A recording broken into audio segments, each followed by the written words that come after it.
Senhora do Bom Conselho, rogai por nós. para a Aparecida Rainha e Padroeira do Brasil, Rogai por nós, Sacrai Brasil do comunismo. do Pai, do Filho e do Espírito Santo.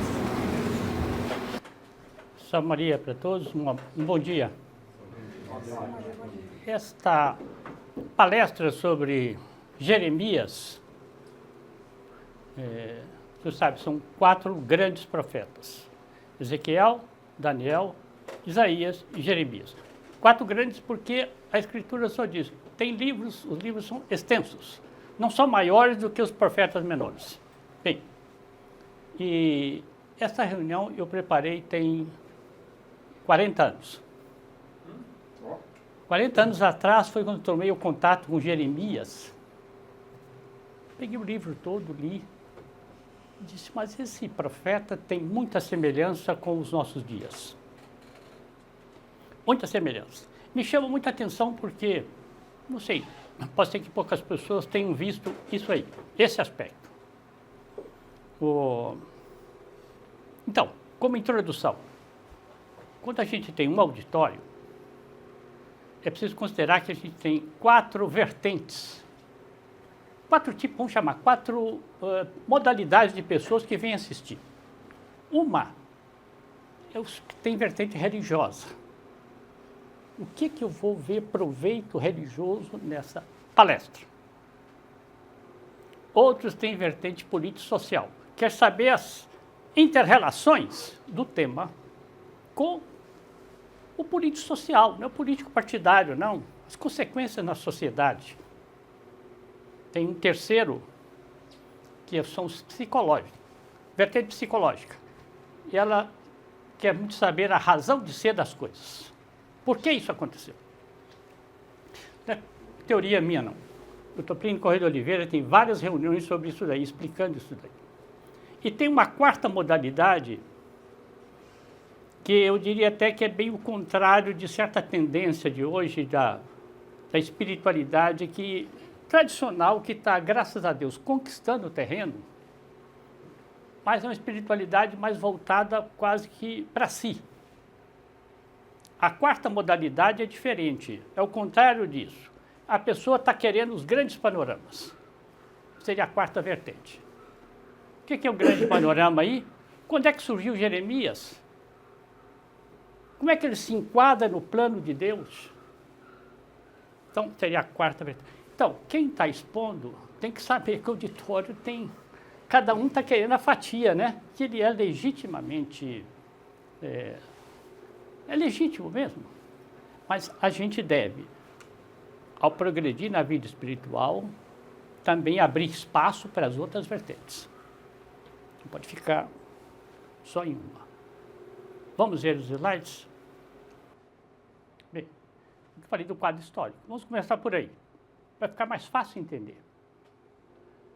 O seu Celso aqui é bem especializado em matéria de escritura e teologia da história, mas assim, em termos redondos, a aliança de Deus, depois de Noé, veio com Abraão, mais ou menos 1600 a.C. Bem, então, da aliança até o tempo, a construção do templo por Salomão, veja lá, 966. Salomão começou a reinar no ano 966. A contagem do Antigo Testamento, quer dizer, é sempre assim, né? Ela é decrescente, não é? Porque Nosso Senhor Jesus Cristo é o centro da história. Então, os anos vão decrescendo, quando chega em Nosso Senhor, os anos vão crescendo. Bem, edificou o templo. Próximo, por favor. De Salomão, filho de Davi, terceiro rei de Israel, até Jeremias, que é o nosso profeta, mais 300 anos, pelo menos. Então, eu me lembro até que uma palestra nossa lá na Corte Isabel, li um pouquinho do que foi a magnificência de Salomão. Inacreditável, quase que é indescritível, indescritível. Esse homem é a melhor imagem humana de Nosso Senhor Jesus Cristo. Homem desse porte, A rainha de Sabá saiu de lá, né, da Etiópia, veio visitar, trouxe servos, ouro, tudo, etc. Quando ela viu Salomão, conversou, ela disse, Salomão é maior do que a legenda que ele tem. O que diz, tudo que diz Salomão é inferior ao que ele é na realidade. Esse é o homem que prevaricou depois, né? Mas ele construiu o templo. Aí tem pelo meio, profeta Elias, no ano mais ou menos 800 a.C. Por que eu coloquei esse intervalo? Porque aqui temos uma sucessão de profetas que vão anunciando, vão denunciando a prevaricação de Israel e anunciando castigos. Essa sucessão, Elias foi um. Elias, no ano 800, foi contra a idolatria. A idolatria estava o rei Acabe e Jezabel, culto aos deuses, né, pagãos. E Elias foi tão...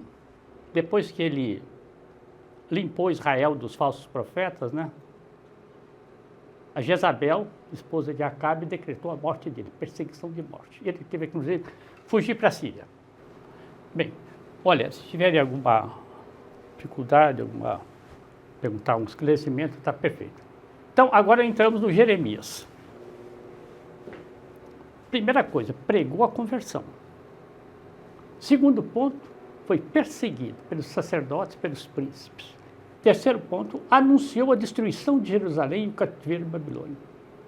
Quarto ponto, por ordem de Deus, enterrou a Arca da Aliança. A Arca da Aliança era o símbolo, né? Tinha aí as tábuas da lei, mandato construído por Moisés, depois de saída do Egito, né? As tábuas da lei, a vara de Arão, Arão era irmão de Moisés, né? Era sacerdote. E tinha também a terceira coisa, que era um vaso com maná. Maná, que é prefigura da Eucaristia. Como, vejam bem, hein? Quando chega em Jeremias, Deus fala para ele, enterre a Arca da Aliança. Se eu tivesse até aqui um livro, eu faria assim, o livro está aberto, a gente faz assim, ó, fechou o livro. Jeremias fechou um livro. Vai ter outro que vai abrir depois, mas ele fechou. Para frente.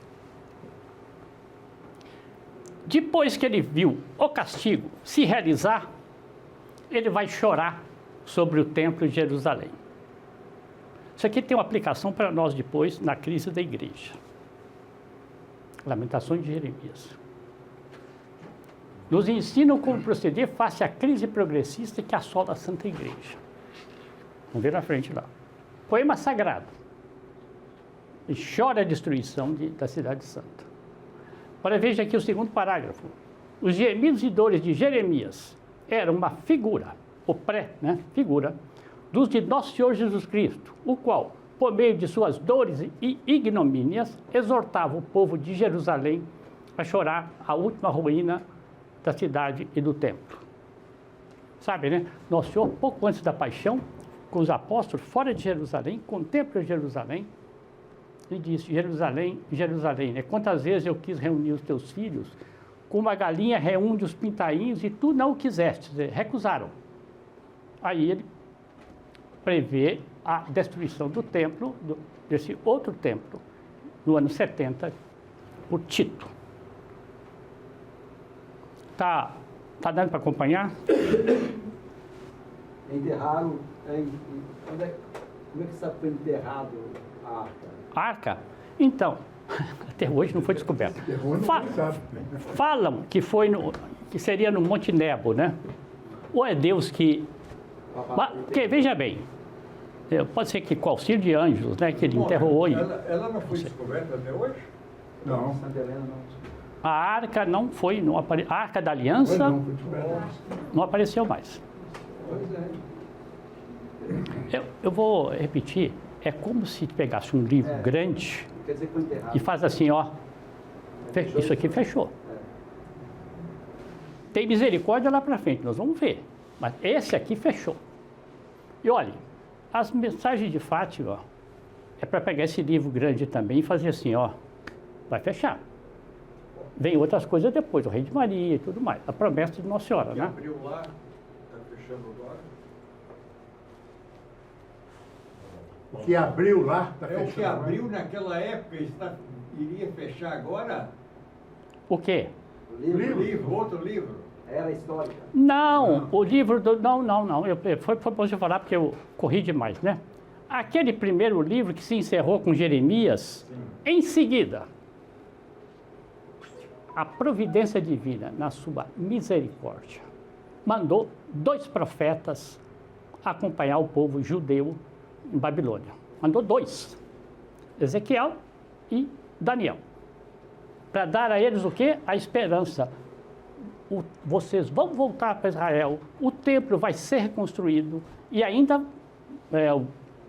tá mais para frente explica isso, né? O arcanjo Gabriel anuncia a Daniel a data certa que virá o Messias. Então, fechou aquele livro, de fato, mas já abriu outro para eles.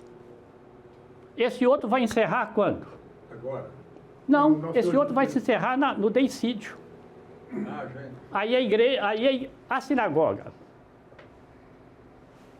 rompeu efetivamente com Deus e veio a Igreja Católica. Esse livro, e Nosso Senhor prometeu, esse livro não vai fechar, nesse sentido da palavra, a aliança com a igreja. A igreja é a promessa até o fim dos tempos. Mas a gente tem impressão isso, é por analogia, que essa civilização que está aí foi tão baixo que ela vai fechar e vai abrir outra. Minha impressão. Bem, aqui vem o comentário da Escritura, né? Antes que eu te formasse no ventre da tua mãe, te conheci e te santifiquei. Porque é isso, Jeremias, ele vai lutar contra os sacerdotes, contra os príncipes, contra o povo. A inclinação dos judeus ali, inclinação não, a prática dos judeus estava de uma maneira, como vamos ver aqui, né? Então ele foi suscitado por Deus, veja bem, não foi só para anunciar o castigo, não, é igual Jonas. Ele pede penitência. Agora, se não houver penitência, vem o castigo. É isso. Bem, aqui voltamos um pouquinho então, né? A Escritura. Davi deu a Salomão, seu filho, o desenho do pórtico do pórtico e do templo, oficinas, quer dizer, Davi fez a maquete completa. Inclusive deu para ele ouro, deu todas as coisas e disse, Deus me disse, você não construirá o templo, vai ser seu filho. Então, aqui está a descrição do que é que Davi já entregou para Salomão. Aí. O templo era uma maravilha. Só a descrição do templo vale para a pessoa assim ver. Era uma maravilha. Davi falando. Deus escolheu um só, o meu filho Salomão, que é jovem e tenro. A empresa é grande porque não se prepara a morada para um homem, mas para Deus. Eu acho que isso aqui a gente poderia dizer para todos os padres progressistas e bispos progressistas. O templo, a igreja, o templo, né? Quer dizer, a construção não é para homens, é para Deus. Para Deus. O que Salomão colocou de ouro, prata, toda espécie de tecidos finíssimos, as paredes revestidas de madeira, acho que vem uma descrição. Bem, A madeira do Brasil lá, parece? Eu acho muito interessante isso aí. O templo não é para os homens, não é para Deus. É por isso que tem que ser suntuoso. A prática do sacerdote na pobreza é outra coisa. Ele não vai transformar a igreja num barraco. Não pode, porque a igreja não é para ele.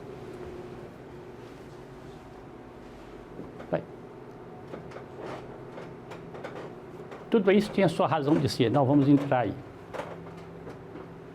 Bem, aqui vem Irão. É muito interessante isso aí, do ponto de vista até de prático, né?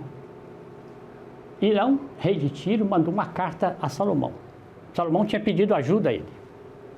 Porque o Senhor amou seu povo, veja bem, hein? Amou seu povo, por isso te constituiu a ti rei sobre ele. E acrescentava, bendito seja o Senhor Deus de Israel, que fez o céu e a terra, que deu ao rei Davi um filho sábio e entendido e judicioso, e prudente, para edificar um templo ao Senhor e um palácio para si. Eu te envio, pois, um homem sábio e inteligente, Irão falando, que sabe trabalhar em ouro e prata, em bronze e em ferro, mármore, madeira, púrpura, jacinto, e vai descrevendo. E que ele vai orientar o quê? Ele vai orientar os artistas de Israel. Ele mesmo vai levar artistas e vai orientar os artistas de Israel. Veja aqui o cuidado da providência para que o templo não ficasse bonito. Até para nós que somos engenheiros, né?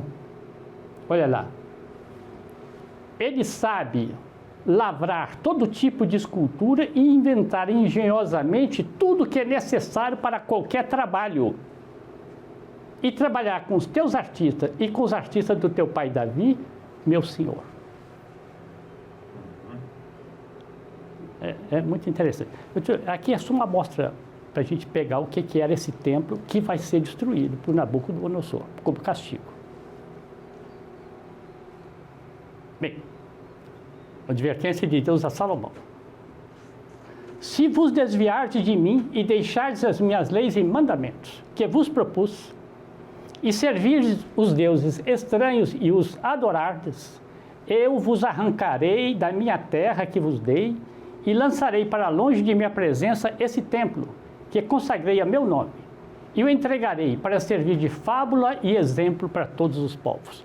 Veja bem, o templo estava pronto. Salomão fez aquele discurso para todos os grandes, né? Sejam sacerdotes, sejam nobres, povo. E tem uma porção de bendições, né, que o Salomão vai dizendo. Aí vem a advertência. Vigiai e orai, né? Vigiai.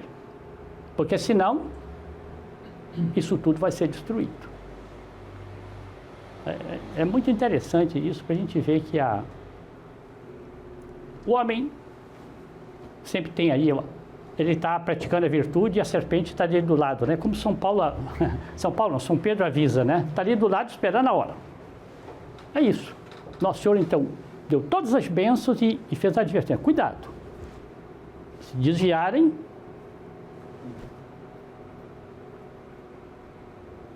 então, continuando, hein? E essa casa se converterá em escárnio para todos os que passarem, os quais, cheios de espanto, dirão, por que motivo o Senhor tratou assim essa terra e essa casa? E lhes responderão, porque deixaram o Senhor Deus de seus pais, que os tinha tirado da terra do Egito, e porque tomaram deuses estranhos, adoraram e reverenciaram. Então, o templo ficou arrasado, pedra sobre pedra. Todas as riquezas do templo, Nabucodonosor levou para Babilônia. Levou o rei cativo, os príncipes. Mas ficaram uns tantos, né, em Israel, e com um governador caldeu, né? Bem, para frente. Mais para frente vai esclarecer. Missão de Jeremias. Então, Jeremias tem uma dupla missão. Arrancar e destruir.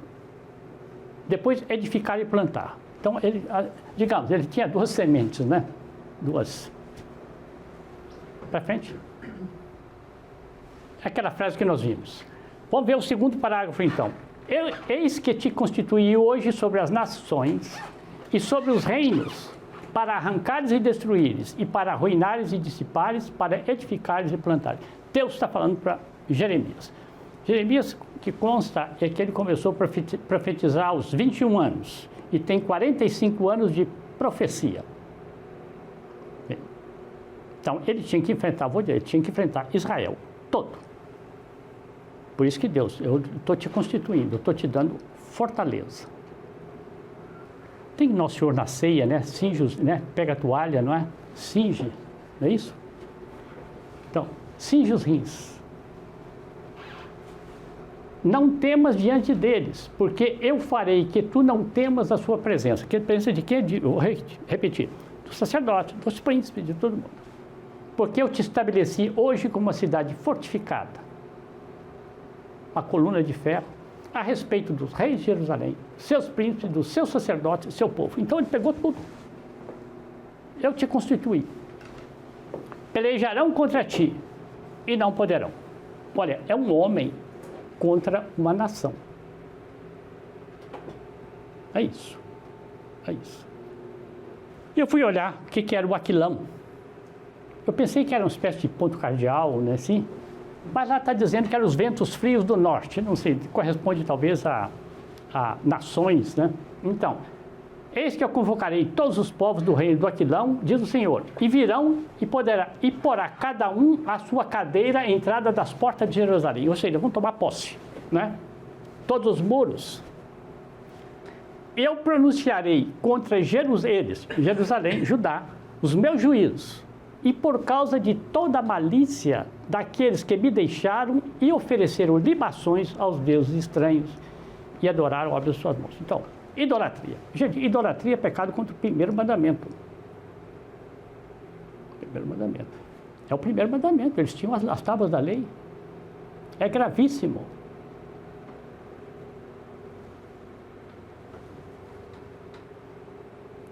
Veja lá. Vai e grita aos ouvidos de Jerusalém. É muito bonito. A ternura que Deus Pai, né? Eu lembrei-me de ti, compadecendo-me da tua mocidade. Tá bom? O que é essa mocidade aí? Será Davi, será o tempo da fidelidade deles, né? E lembrei-me do amor dos teus desponsórios, quando tu me seguiste no deserto, naquela terra na qual não se semeia. Israel, consagrado ao Senhor, é como as primícias dos seus frutos. Primícias, você sabe o que é, né? Era a primeira galera. Todos que devoram são culpados, sobre eles virão males. Essa é a promessa de Deus, então está lembrando. Antes de fazer o castigo, está lembrando. Veja o que eu fiz. Veja o que foi a minha aliança. Olha aí, Deus dizendo, eu vos introduzi numa terra fértil, que era Canaã, para que comesse os seus frutos, o melhor e o melhor dela. Depois de teres lá entrado, profanastes a minha terra. Idolatria.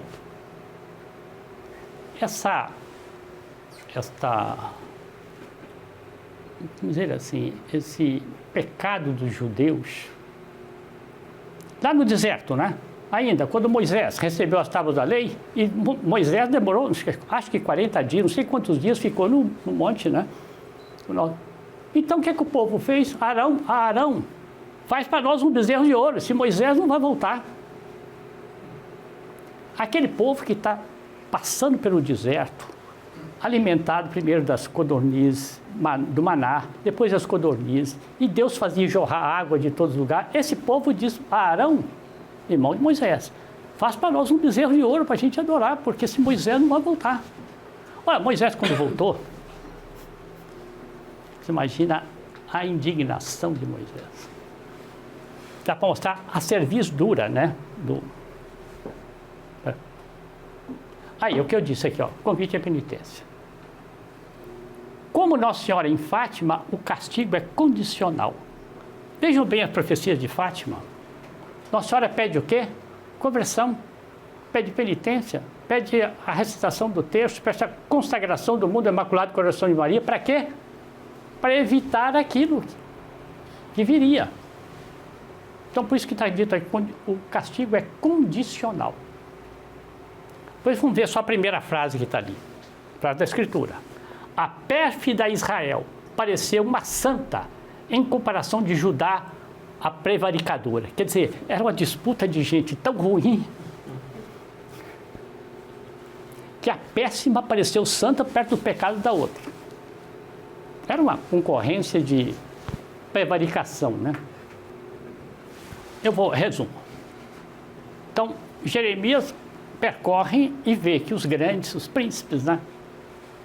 Sacerdotes, prevaricaram. Então ele diz, quem sabe se o... Não, perdão. O povo. Mas quem sabe se o povo é por ignorância? Eu vou nos grandes. Olha o que ele fala dos grandes. Irei, pois, ter com os grandes. Vi, porém, que estes, ainda mais que os outros, quebraram algum jugo do Senhor e romperam os laços da lei divina. Ou seja, a prevaricação estava total. Façam as analogias que quiserem com o século XX e o século XXI. Vejam lá. Os profetas profetizaram a mentira e os sacerdotes do templo, né? Aplaudiram-os com suas mãos, e o meu povo amou essas coisas. Que castigo não virá, pois, sobre essa gente no fim de tudo isso? Sr. Marcos, o que seria exatamente prevaricação, essa prevaricação? O que seria Traduz essa aí. prevaricação? Que é prevaricação. Seu Celso, pois não.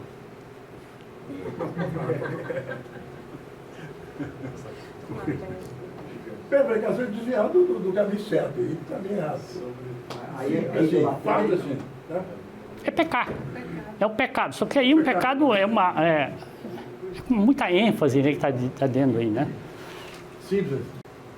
Aqui é o que eu tinha dito antes. Então, Salomão, quando construiu o templo, então, deve ser mais ou menos 950 por aí, ou 960, já devia estar pronto. Ele anuncia todas as maravilhas que Deus fará e depois faz a advertência que está aí. Se desviardes... Quer dizer, esse otimismo de que a vida não é um vale de lágrimas, isso não existe. Isso é um... O demônio está rondando em torno para poder fazer as prevaricações. Essa casa se converterá em escárnio para todos que passarem para frente. Nós passamos que eu acho que, pelo menos, se não é a parte mais importante da reunião, é uma parte muito importante. É a aplicação. A história tem as suas prefiguras, né? Nosso Senhor tem suas prefiguras, Nossa Senhora tem suas prefiguras, os castigos têm suas prefiguras, não é isso? E esta prevaricação, toda essa estrutura judaica, ela tem a prefigura para essa crise progressista que começou, pelo menos, no século XX e que São Pio X combateu sob o nome do modernismo. Combateu e fulminou. Vamos ver se a gente consegue tornar clara a analogia. Quando Jeremias viu a consumação da profecia, o templo, ele era sacerdote do templo. Tudo arrasado. O rei levado para cativo, né? Os príncipes e tudo mais. O que ele faz? Ele chora. Mas não é o choro do sentimental, não. Eu acho que ajudaria muito a reação conservadora hoje. Tenho pensado nisso várias vezes, já conversei com vocês aí também sobre isso. A igreja está numa crise, todo mundo está vendo. Agora, como um católico vai ver essa crise da igreja?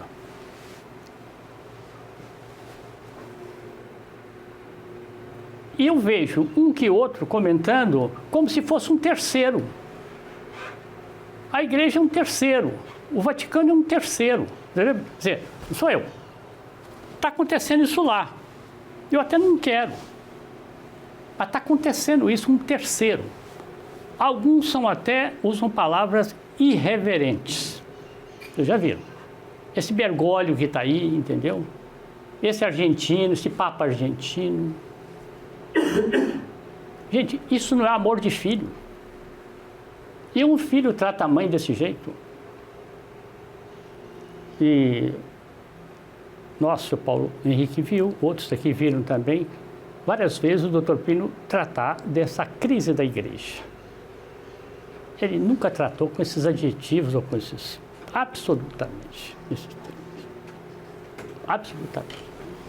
E até quando veio assim, a nosso conhecimento, os escritos do padre Francisco Palau Iquer, que é do século XIX, do tempo do Papa Pio IX, né? E o padre Francisco Palau Iquer insiste muito nisso aí, que a igreja é como se fosse uma pessoa viva. E você não pode tratar da crise da igreja sem estar falando da própria carne. Então não é um terceiro. Eu posso falar que o Brasil tem crise, que o presidente não existe, posso falar um terceiro, posso falar do governo dos Estados Unidos, mas se eu for falar da igreja minha mãe, não é assim. Inclusive, além da gravidade de todas as vezes em que ele tratava, e alguma ou outra vez ele chegou a derramar lágrimas, e não eram lágrimas sentimentais. De público, hein? Pelo menos no nosso auditório. Perdão? É. Então, acho que isso daí até é uma graça muito grande que nós devemos pedir para todo o movimento conservador e para todos os católicos hoje. Não é não ver, é em vendo, olha a situação da minha mãe. Então, essas aqui são as lamentações de Jeremias. Vamos lá. Como assim está sentada solitária essa cidade? Antes cheia de povo, tornou-se como uma viúva a senhora das nações. A princesa das províncias ficou sujeita ao tributo. Tributo aí é o tributo aos caldeus e tudo mais, né? Bom, chorou sem cessar durante a noite e as suas lágrimas correm pelas suas faces. Não há quem a console entre todos os seus amados. Todos os seus amigos a desprezaram e tornaram-se seus inimigos. Está vendo? Ele então está convidando as pessoas para se unir a essa dor de ver aquela Jerusalém amada, aquele templo sendo arrasado. Prefigura da nossa situação. Continua. Até postei ali a tal nossa casa comum, né? Por uma ecologia integral. Propaganda da CNBB. Né? Continua Jeremias, Lamentações de Jeremias. Os seus adversários assenhorearam-se dela, enriqueceram-se os seus inimigos, porque o Senhor falou contra ela. Contra ela quem? Contra Jerusalém. Por causa da multidão de suas iniquidades. Os seus filhinhos foram levados para o cativeiro, ante a face dos que os atribularam. Imagina. Ó vós homens, quem conhece a música, ó vós todos que passais pelo caminho, parai e vede se a dor semelhante à minha dor. Conhece essa música? É tirada, não sei, talvez seja um compositor do século XVIII, XVII, não sei. Palestina, Vitória. É. Tem vários. É. Então, pegou as lamentações de Jeremias e musicou. Aí que o senhor Paulo falou. Nessa reunião de sábado, onde o Dr. Pino tratava dessas notícias, era frequente, antes da reunião, se cantaram ó vós homens. É uma música de tristeza, de amor, sabe? Então, ó vós todos que passais pelo caminho, e que a igreja aplica a Nossa Senhora. A soledade de Nossa Senhora, Nosso Senhor Jesus Cristo na cruz. Ó vós todos que passam pelo caminho, atende e vede. Se a dor semelhante à minha dor. Porque o Senhor me vindimou. Vindima é a colheita da uva, não é isso? É. Vindimou. Como tinha dito, no dia da ira do seu furor. Eu acho que essa imagem aí, o Pedro Gabriel que me mandou, né, é muito apropriada para a gente sentir a dor da igreja. Continua? Olha aí. Os teus profetas vaticinaram, quer dizer, profetizaram, né? Coisas falsas e insensatas, e não te manifestavam a tua iniquidade. Veja bem, imagina aqui uma pregação positiva, né? Seja da parte dos bispos, do clero, não denunciando o pecado. A hora que Nossa Senhora pediu em Fátima, Há um pecado. E se, por isso que ele está dizendo aqui, não te manifestaram a tua iniquidade. Continua. Para te excitarem a penitência, mas profetizaram-se falsamente sucessos e a expulsão dos teus inimigos. Vou fazer um break aqui. O que aconteceu que o livro de Jeremias é grande. Ele começou a pregar. Uma vez que não está tendo penitência, ele disse, virão os caldeus. Acontece que, você imagina, ele está pregando contra a sinagoga e está pregando contra a pátria. Como é que pode ser popular uma... Que acontece? Aí, Nabucodonosor, que era um instrumento de Deus, rei da caldeus, né? Marchou contra Israel. Veio vindo. O Egito, que tinha muito interesse também na aliança com Israel, soltou as tropas também em direção a Israel. E Nabucodonosor viu aquilo e recuou. Acontece que Jeremias disse, está vindo o castigo. Nabucodonosor voltou. Pensa a situação de Jeremias. Ele foi escorraçado, ele foi açoitado, ele era sacerdote, ele foi açoitado. Porque ele pregou, porque você imagina, você é uma apátrida, você é um demônio quase, está pregando contra a nação, contra tudo. Bem, o que aconteceu? As tropas do Egito recuaram, Nabucodonosor levantou, aí foi a destruição de tudo, segundo o desígnio de Deus. Interessante que, não sei por que meios, mas Deus, não, é fato, Nabucodonosor deu ordem aos soldados, Jeremias, não toquem Jeremias, protejam Jeremias. Bem, então por isso que tu diz aqui, profetizaram falsamente sucesso e a expulsão dos teus inimigos. Não vai, tá vendo? Eles já foram embora, não vai acontecer. Mas outra frase aqui, também das Lamentações. Como se obscureceu o ouro, como se mudou a sua bela cor, como foram espalhadas as pedras do santuário pelos ângulos de todas as praças. E o que ele está dizendo aqui? Aquela imagem da igreja, a Jerusalém celeste, dama sem ruga nem mácula. Como pôde que essa dama sem ruga e sem mácula mudasse a sua bela cor? Como pôde que esse ouro se obscurecesse? Veja, é muito bonito. Muito bonito. E é real, não é? Bem, eu coloquei aquela ilustração, afinal de contas, a gente vê o Papa oscular a mão de um pagão. Vamos ver, hein? Gente, é preciso compreender que é a nossa mãe. Podemos ver isso aí como fazendo festa, mais uma. É a nossa mãe. Quer dizer, a imagem pública da igreja, a igreja é uma imagem pública. Que é para as pessoas, inclusive, serem estimuladas à conversão.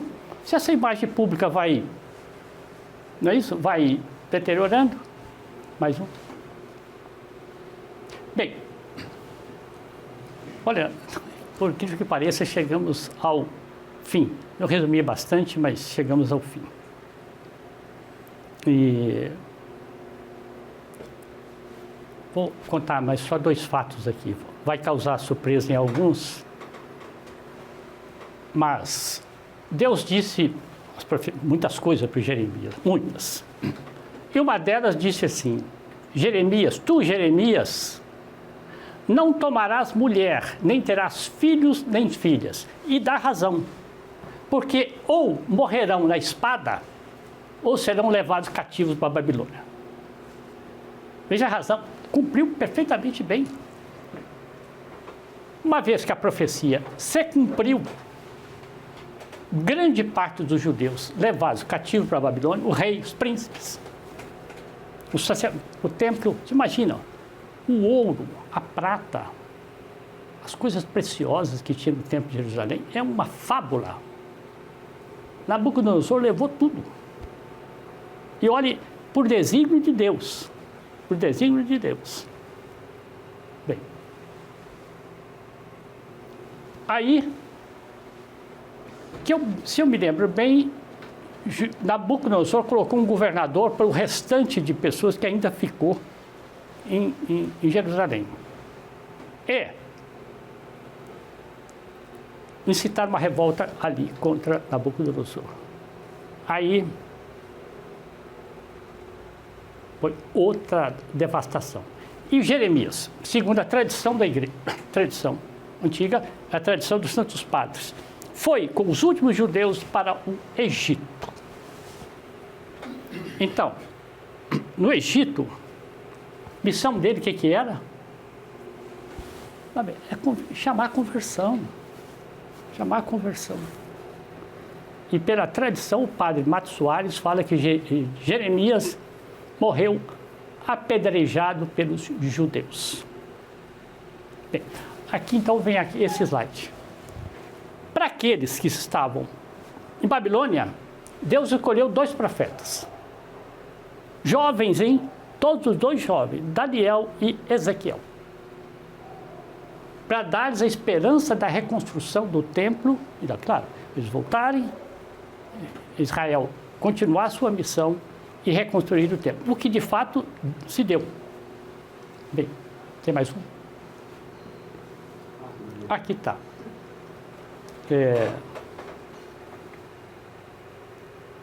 Daniel, o profeta Daniel, tinha mais ou menos 17, 18 anos, né? Na época do cativeiro. Nobre.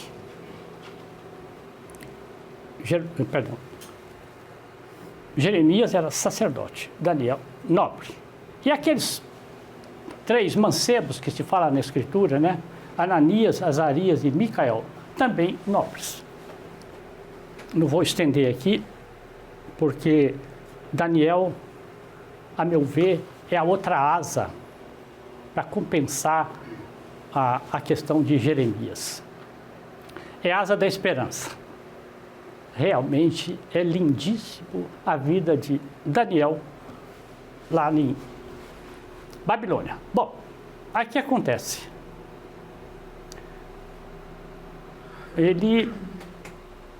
Qual é a preocupação dele? Eu resumo aqui. Preocupação de Daniel. Senhor, quando os judeus voltarão? Senhor, quando será reconstruído o templo? Quando virá o Messias? Ele parece que jejuou 40 dias. E o arcanjo Gabriel apareceu para ele. Eu lembro do Dr. Pino repetir várias vezes essa frase da Escritura que ele gostava muito. E Daniel, varão de ardentes desejos. Veja bem, hein? Daniel estava muito bem instalado em Babilônia. Ele era o 2º governador depois de Nabucodonosor.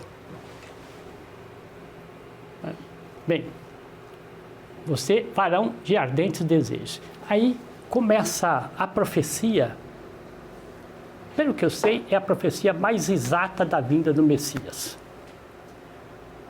Tantos anos vão se passar e vai ser reconstruído o templo. Tantos anos vão se passar. 70 semanas. Então, é que a Escritura fala exatamente. 70 semanas de ano vão se passar. E ele vai dando a cronologia da paixão, inclusive, de Nosso Senhor, da vida do Nosso Senhor, da paixão do Nosso Senhor. Então, Daniel recebeu esse prêmio. Por quê? Porque ele era um homem que vivia muito bem instalado, sem se corromper com a boa instalação que ele tinha. Ele tinha tudo. Bom, foi altamente perseguido lá, isso é outra questão. Até pelos não-judeus. Mas ele estava bem instalado. Vou repetir, ele era o 2º governador de Nabucodonosor. Bem, mas ele estava querendo saber o quê? Quando os judeus sairão daqui? Quando o templo vai ser reconstruído? Quando virá o Messias? E o anjo Gabriel, que é o anjo da encarnação, porque é o anjo depois vai aparecer para Nossa Senhora. Esse anjo vai e revela para ele. Bom, aqui já fugiu um pouquinho da nossa vocação do nosso Brasil, vamos... Então, eu considero que o assunto era esse aí. Nossa Senhora nos ajude a todos nós, que nós temos que ter a esperança. Primeiro a certeza, mas também sim, a esperança. Eu vou dizer até de ver esta restauração da Santa Madre Igreja. Conforme Nossa Senhora disse em Fátima, por fim, meu Imaculado Coração triunfará. Essa é a esperança. E acho que não devemos rezar para isso, confiar, mas também não fechar os olhos. A crise... Veja bem se o raciocínio está correto. Por volta do ano 2000, quando veio a versão do Terceiro Segredo de Fátima, comentou-se, altas autoridades eclesiásticas, que eu não quero nem citar quem é, dizendo o seguinte: não, Fátima é um assunto do século XX. Livro fechado, encerrado. Acontece o seguinte: o que estava anunciado em Fátima era, primeiro, havia uma denúncia do pecado. E havia depois a indicação dos meios para aquilo, enfim, ser obviado, enfim, tudo bem. Vai, inclusive, evitar o castigo. Essas causas do pecado, na virada do milênio, estavam mais graves ou mais leves, assim, para a pessoa deve esperar. Fátima é do passado. E se Fátima é do passado, o que ela disse tem que cumprir, porque só piorou a situação. Eu não sei se o raciocínio está... Se a causa do castigo era o pecado, olha, o pecado só agravou. E fazendo uma analogia da destruição do templo para os tempos de hoje, a gente pode dizer que o processo de destruição do templo hoje, ele já acontece de forma gradativa e paulatina, não de uma forma concreta e visível como foi lá atrás, mas que hoje a destruição do templo ela vai acontecendo de forma sutil e gradativa, das mais diversas formas, né? Não só no sentido espiritual, mas no sentido concreto também. Quando a gente entra em igrejas, como por exemplo aquela da Pampulha lá, construída pelo Niemeyer, aquilo é uma forma de destruição do templo. E não é nada sutil. É destruição mesmo. Não, mas é porque como as pessoas não têm essa dimensão... Eu estou brincando, essa é brincadeira que eu vou As dizer. pessoas não percebem, elas acham que aquilo ali é normal. É exatamente isso. Imagina, tiraram hoje o sacrário das nossas igrejas, não tem sacrário mais. É colocado lá no fundo, lá assim, fala Capela do Santíssimo.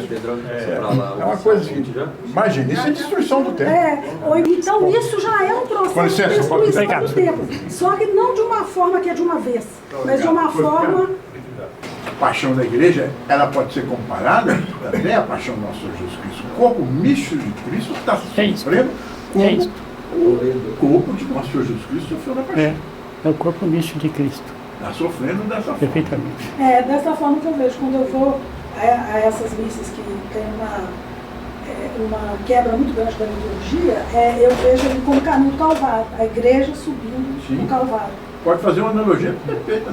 E que a gente, como disse o professor Rafael Tonon, a gente tem que unir o nosso sofrimento a Jesus naquele momento, como vários fizeram lá durante o caminho do Calvário. Eu não sei se eu dei uma nota muito grave à exposição, mas de fato Jeremias representa essa asa. Agora, tenho insistido com todos que esse renascimento conservador, 20 anos para cá, mais ou menos, de alguma maneira é para nós essa promessa que Deus fez a Jeremias. Antes que te fosse concebido, eu te conheci, te constituí. Não nos constituiu profetas, mas nos deu essa graça de acordar. Vou repetir. Essa graça, no tempo que nós éramos estudantes, no tempo da minissaia dos anos 70, no tempo da liberação sexual, no tempo dos hippies, no tempo dos punks, no tempo da igreja nova, enfim, da esvaziamento da igreja enquanto vocações sacerdotais, vocações religiosas. Isso aí, de alguma maneira, a providência, de uns 20 anos para cá, está suscitando outras pessoas. Outras pessoas. E isso eu acho que dá para a gente, sem dar uma nota otimista, é uma fatura e muita esperança. Aliás, o doutor Plínio distingue, até encerra com isso aí. Quando a gente vê, aí, não no aspecto individual, mas podia tomar assim o Ocidente, pode tomar um país, e que a providência trata, a impressão que a gente olhando de fora, de longe, que trata como uma situação de ocaso. Aquilo vai só diminuindo, diminuindo. Há outra circunstância, que a providência vem com a graça de aurora. Eu acho isso. De 20 anos para cá, nós estamos assistindo um eclipse aí de muita coisa, mas um começo de graça de aurora. Eu não me canso de insistir, porque nós vimos outro tempo. Jovens hoje procurando missa tridentina, jovens hoje se consagrando a Nossa Senhora para todos os lados, terços públicos pelo mundo ocidente afora, pelo menos. Né? Outra coisa, Idade Média. Pessoal, mas esse período foi uma coisa interessante. Cavalaria, militância. Sabe o que eu chamo de militância? É ir na rua, rezar um terço de público. Isso não havia. Havia, senhor Paulo? Não. Não havia. Então, nós já estamos vendo um começo de graça de aurora. Pedir ao Nosso Senhor, pedir ao Nosso Senhor para que essa graça de aurora, ela vá e desabroche totalmente. E venha o esplendor da Santa Madre Igreja e do nosso Brasil também.